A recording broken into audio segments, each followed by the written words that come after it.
अस्सलाम वालेकुम गाइस। आज की इस वीडियो के अंदर हम लोग नंबर सिस्टम चैप्टर का जो एक्सरसाइज 1.3 है उसका क्वेश्चन नंबर 4 सॉल्व करने वाले हैं, जो कि इम्पोर्टेंट समझा जाता है। कॉलेज वगैरह के एग्जाम्स में अक्सर ये पूछा जाता है। तो चलिए क्वेश्चन नंबर 4 को सॉल्व कर लेते हैं। क्वेश्चन नंबर 4 क्या है, उसकी स्टेटमेंट ये गिवन है, prove that G conjugate is equal to G if if G is real. तो गाइज आपने याद रखना है कि यहाँ पे कहा गया है कि अगर ये दोनों के दोनों इक्वल हैं, यानी अगर z का कॉन्जुगेट और z जो है वो एक दूसरे के इक्वल है, तो प्रूफ कीजिए कि z एक रियल नंबर था, तब ये एक दूसरे के इक्वल थे। तो अब ये जो इफ है ना, इफ, ये वाले इफ का मतलब तो होता है अगर। अब ये वाले इफ का मीनिंग क्या है? ये वाले इफ का मीनिंग है, मिसाल के तौर पे मैं आपको समझाता हूं। अगर लिखा हुआ है P इफ Q, तो आप क्या समझेंगे कि हम लोगों ने यहाँ पे P को करेक्ट मान के Q को प्रूफ करना है और Q को करेक्ट मान के P को प्रूफ करना है। ये बेसिकली हम लोगों ने करना है कि यानी P को पहले करेक्ट मान के Q को प्रूफ करना है, फिर हमने क्या करना है, Q को करेक्ट मान के P को प्रूफ करना है।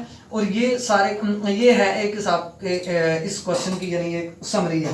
तो चलिए गाइस, मैं ऐसा करता हूँ, लेट कर लेता हूँ अपना complex number.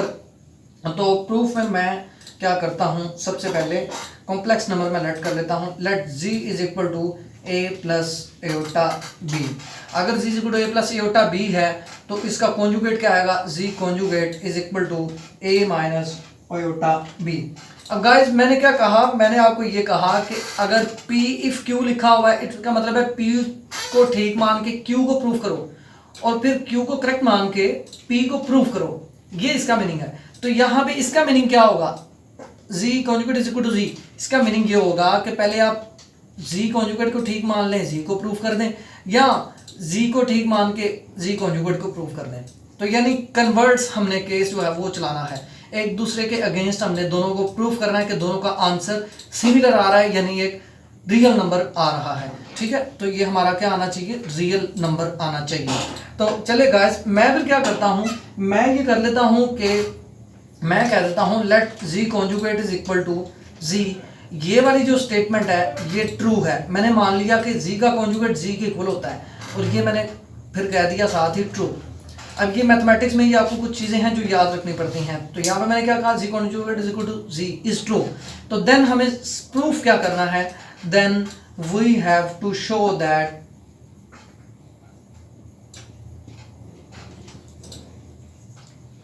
Ji is real.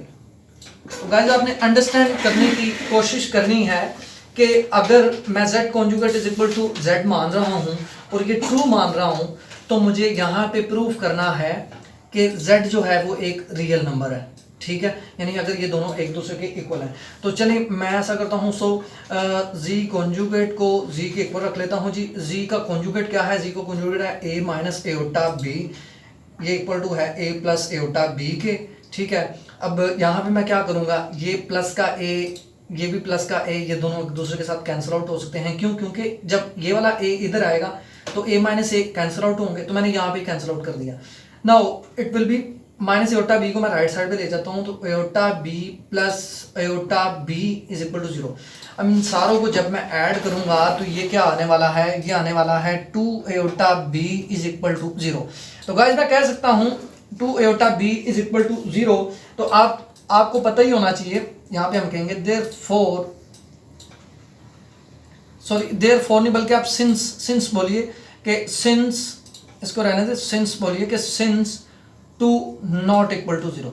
वैसे भी आपको पता है किसी भी कांस्टेंट को लाइक 1 2 3 4 5 किसी भी कांस्टेंट नंबर को जिसे हम रियल नंबर कहते हैं उसको 0 के इक्वल पुट नहीं किया जा सकता, क्योंकि वो 0 है ही नहीं, तो उससे 0 क्या पुट करेंगे। ठीक है, तो अब क्या मैं कह सकता हूं कि एयोटा 0 के इक्वल है? नो, एयोटा को मैं 0 के इक्वल नहीं कह सकता। क्यों नहीं कह सकता? क्योंकि एयोटा की एक पर्टिकुलर वैल्यू है भाई। एयोटा की वैल्यू क्या है, √-1। इसको हम 0 कैसे कह सकते हैं? इसको भी हम 0 नहीं कह सकते। तो फिर किसको 0 कह सकते हैं? हम 0 कह सकते हैं इस b को, क्योंकि ये जो b है, b एक वेरिएबल की तरह यहाँ पे एग्जिस्ट कर रहा है। ठीक है। b की वैल्यू हम लोग चेंज कर सकते हैं, ये एक कह लें कि वेरिएबल कांस्टेंट की तरह का है, इसकी वैल्यू चूंकि चेंज हो सकती है तो मैं कह सकता हूं कि यहां पे क्या है, b इज इक्वल टू 0 है। अगर b इज इक्वल टू 0 है तो देन z जो हमारा जो कि एक कॉम्प्लेक्स नंबर था वो क्या था, a plus aorta b। a plus aorta b में मैंने क्या किया, b की जगह पे 0 पुट कर दिया, तो ये आएगा a into iota into 0 z conjugate, और ये आ चुका है iota 0 that is 0, a plus 0 that is sorry that is equal to a। अब ये z कॉन्जुगेट क्या आ गया जी, a। समझने की कोशिश कीजिएगा, मैंने पहले क्या कहा था, मैंने पहले ये कहा था कि अगर मैं इस स्टेटमेंट को अगर ट्रू मान रहा हूं तो मुझे प्रूव ये करना है कि z रियल नंबर है। मैंने प्रूव कर दिया z रियल नंबर है। Why it is called real number, क्योंकि इसके साथ भाई इमेजिनरी पार्ट फिल वक्त नहीं पाया जा रहा, that's why it is called real number. अब आपको पता होना चाहिए कि हर रियल नंबर एक कॉम्प्लेक्स नंबर भी होता है। रियल नंबर कॉम्प्लेक्स नंबर कैसे होता है, अगर 0 उसका इमेजिनरी पार्ट सपोज कर लिया जाए तो वो रियल नंबर एक कॉम्प्लेक्स नंबर भी बन सकता है। लाइक मैं ये कह सकता हूं वैसे a प्लस 0 एओटा, ठीक है, लेकिन हमने यहाँ पे नहीं कहना क्योंकि हम लोगों का जो फाइनल आंसर है वो एक रियल नंबर आ रहा है, a आ रहा है, तो हम इसे रियल नंबर ही कहेंगे। वैसे भी हम लोगों ने कहा था कि हम आधी स्टेटमेंट को एक साइड को ट्रू मान रहे हैं और दूसरी साइड को प्रूव करने लगे हैं। तो अब गाइस इस क्वेश्चन का जो सेकंड एस्पेक्ट है, सेकंड जो पहलू है वो क्या है, सेकंड पहलू ये है कि हम अब यहाँ पे चूंकि मैंने प्रूफ किया है कि z का कॉन्जुगेट कह रहा हूँ कि z जो है वो a है, z का कॉन्जुगेट नहीं, सॉरी कहना ये गलती से मैं बता दिया, z जो है वो a के इक्वल है। अगर z a के इक्वल है तो अब मैं क्या करने लगा हूं, मैं कहने लगा हूं अगर z is equal to a है, इज रियल, ये क्या है जी, अगर ये एक रियल नंबर है तो मैंने क्या करना है, मुझे क्या करना चाहिए, मुझे प्रूफ ये करना चाहिए कि ये वाली स्टेटमेंट भी ट्रू है। पहले मैंने इस स्टेटमेंट को ट्रू मान के इसको प्रूफ किया कि जी एक रियल है।